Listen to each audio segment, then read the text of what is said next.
Chris में प्यारे भाई और बहनों, आज के मनन चिंतन के लिए हम लेंगे सन मार्कुस का सुसमाचार अध्याय 6 पद संख्या 53 से 56 तक। समुद्र के उस पार गेनेसरेत पहुंचकर उन्होंने नाव किनारे लगा दी।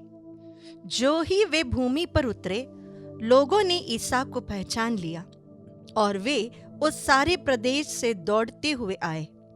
जहां कहीं ईसा का पता चलता था, वहां वे चारपाइयों पर पड़े रोगियों को उनके पास ले आते थे। गांव, नगर या बस्ती जहां कहीं भी ईसा आते थे, वहां लोग रोगियों को चौकों पर रखकर अनुनय विनय करते थे कि वे उन्हें अपने कपड़े का पल्ला भर छूने दे। जितनों ने उनका स्पर्श किया, वे सब के सब अच्छे हो गए। प्यारे मित्रों, पिछले हफ्ते यानी जनवरी 31 तारीख को हमने मनन किया था कि प्रभु के लोग खुद प्रभु पर विश्वास नहीं करते और उनके अविश्वास को देखकर प्रभु अचंभे में पड़ गए थे। यहाँ पर हम देखते हैं कि प्रभु समुद्र के उस पार गेनेसरेत में जब पहुंचते हैं तो लोग उन्हें देखकर पहचान कर उनके पास दौड़ कर आते हैं। जो रोगी है वह उनका स्पर्श करना चाहते हैं, इतना विश्वास था उनको। और प्रभु के अपने लोग ही प्रभु पर विश्वास नहीं करते हैं। अगर हम कोई रिट्रीट सेंटर में जाए या कोई बड़े कन्वेंशन में जाए, सबसे ज्यादा आशीष पाने वाले लोग कौन हैं? क्या वे ईसाई है? जी नहीं। सबसे ज्यादा आशीष पाने वाले लोग गैर ईसाई है।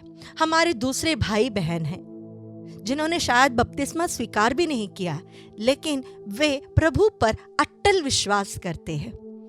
Blind faith. अगर किसी ने उन्हें समझाया कि प्रभु ईसा ऐसे करेंगे तो आंख बंद कर कर वे विश्वास कर लेते हैं। लेकिन हम ईसाइयों की आदत है कि हम उस पर प्रश्न करते रहते हैं। जब लोग प्रभु पर विश्वास किए, सिर्फ उनके कपड़ों को छूते ही वे सब चंगे हो गए। विश्वास में इतनी ताकत है कि वह सचमुच हमारे जीवन के सबसे बड़े समस्या को हमारे जीवन का सबसे बड़ा एक अनुग्रह का एक दरवाजा बना देगा। अगर हमें विश्वास है, हमारा विश्वास दृढ़ विश्वास है, तो प्यारे मित्रों, हमारे जीवन के सबसे बड़ी कठिनाई, सबसे बड़ी परेशानी, सबसे बड़ी बीमारी हमारे लिए आशीष का स्रोत बन जाता है। हम में से वही आशीष दूसरों को, परिवार को, हमारे जीवन साथी को, बच्चों को, समाज को, कलीसिया में बहती है। हम अगर हमारे विश्वास में दृढ़ बने रहे तो हमें कोई भी प्रभु से दूर नहीं कर सकता। विपत्ति हो, मृत्यु हो, परिवार में हमारे प्रियजन हमसे अलग हो जाए, नौकरी नहीं मिल रही है, तो भी हम आनंदित ही रहेंगे, क्योंकि हमें पता है हमारे लिए जीने वाले, हमारे लिए क्रूस पर मरने वाले, हमारे लिए मृतकों में से जीवित एक प्रभु हमेशा हमारे साथ रहते हैं। और यह विश्वास हमें हमेशा एक कृपा की ओर, एक आशीष की ओर ले जाएगा।